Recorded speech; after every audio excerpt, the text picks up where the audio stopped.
देखिए, हमेशा समाजवादी पार्टी हो चाहे कांग्रेस हो, हमेशा उसके निशाने पर ये रहता है कि हम ऐसी भाषा बोल दें कि मुसलमान हमसे नाराज न हो।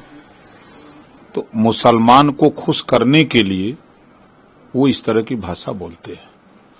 भाई, बुद्ध जी ने शांति का संदेश दिया दुनिया को, उसी बात को अगर प्रधानमंत्री जी कह रहे हैं तो क्या बुरी बात कह रहे हैं। अब आपके लोगों के दिमाग में है कि वोट की राजनीति को लेकर के आप किसी एक जाति के लिए अगर बात करो तो भाई वो आपका विषय है, लेकिन हमेशा कोई भी पार्टी हो, कोई भी सरकार हो, देश में अमन चैन, सुख शांति, भाईचारा और विकास के लिए काम करती कोई पार्टी हो। अब उनकी पार्टी आएगी तो उपद्रव करेगी। देश में बाबा साहब डॉक्टर अम्बेडकर जी के जो लिखे हुए संविधान है, उस संविधान के बदौलत देश चल रहा है। तो संविधान से हट करके और देश की जो परंपरा है, जो व्यवस्था है, उससे हट के कोई कुछ नहीं कर सकता।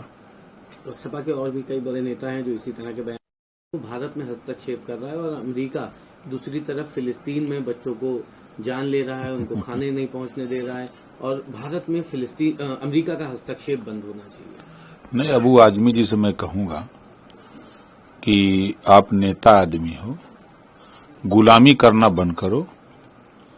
अगर वास्तव में अपने कौम की बेहतरी की बात करो, सीखो ओम प्रकाश राजभर से, सीखो बहुजन समाज पार्टी के नेता मायावती जी से, सीखो जिस दल में हो, दल के अपने नेता अखिलेश यादव जी से सीखो, बीच में नहीं है मुलायम सिंह जी, उनके विचारों से सीखो। ये लोग क्या करते हैं, आप क्या कर रहे हो। आप अपने समाज की बेहतरी के लिए बेहतर शिक्षा कैसे हो, उनमें रोजगार कैसे हो, नौकरी कैसे हो, अमन चैन से कैसे रहें, यहाँ सोचने की चिंता नहीं है। आप विदेश, ईरान, इराक, तुर्की, थाईलैंड, अफ्रीका, अमेरिका, वहां सोच रहे हो। अरे जमीनिया पहले सोचो ना कि अपने कौम की बेहतरी के लिए अगर आप चाहते हो तो जिसके साथ हो उनसे कहो कि भाई देखो 4 बार तो हम साइकिल चला चुके, पीछे कैरियर पे बैठे, बहुत दर्द कर रहा है, अब इस बार थोड़ा आप बैठो, 27 में ऐलान करो कि किसी भी मुसलमान के बेटा को मुख्यमंत्री बनाने का ऐलान करो, ताकि उसको भी साइकिल चलाने का आनंद मिले, सीट पर बैठने का दर्द उनको भी हो।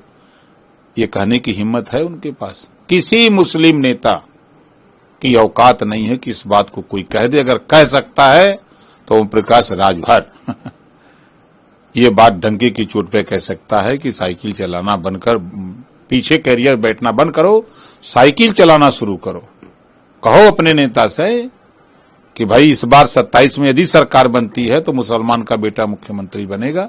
आप जिसको मर्जी उसको बनाओ, लेकिन बनाओ तो अपने हक के लिए तो नहीं लड़ रहे हो। ईरान, इराक की बात कर रहे हो, अरे यहां की बात करो। मैं एक और बड़ा अहम कदम हुआ है समाजवादी पार्टी में। विधानसभा सत्र के दौरान समाजवादी पार्टी के कुछ विधायकों ने बागी होकर सरकार के पक्ष में वोट दिया था, जिसको लेकर के अब समाजवादी पार्टी ने कार्रवाई करते हुए 3 बागी विधायकों को निष्कासित कर दिया पार्टी से, और कहा है कि बाकी के जो बचे हुए हैं उन पर भी कार्रवाई की जाएगी। ये कौन नई बात है, ये तो उसी समय हो गया था। वो तो हमको तोड़ने की बात कर रहे थे कि 2 मिनट में तोड़ देंगे, और खुदा अपनी पटिया तोड़ रहे हैं। वो तो खुदा अपनी पटिया तोड़ रहे हैं।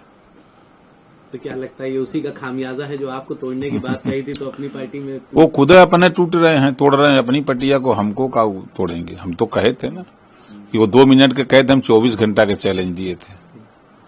तो चैलेंज हमारा स्वीकार करना सबके बस का नहीं है, तो वो उनका विषय है। वो तो उसी दिन तय हो गया था कि ये लोग इनके साथ नहीं रहेंगे, दुखी होकर के लोग छोड़ दिए हैं। एक आखिरी सवाल रहेगा। केंद्रीय गृह मंत्री अमित शाह जी ने संकल्प दोहराया, उन्होंने कहा कि हथियार डालो, मुख्य धारा में शामिल हो जाओ। ये सही बात है।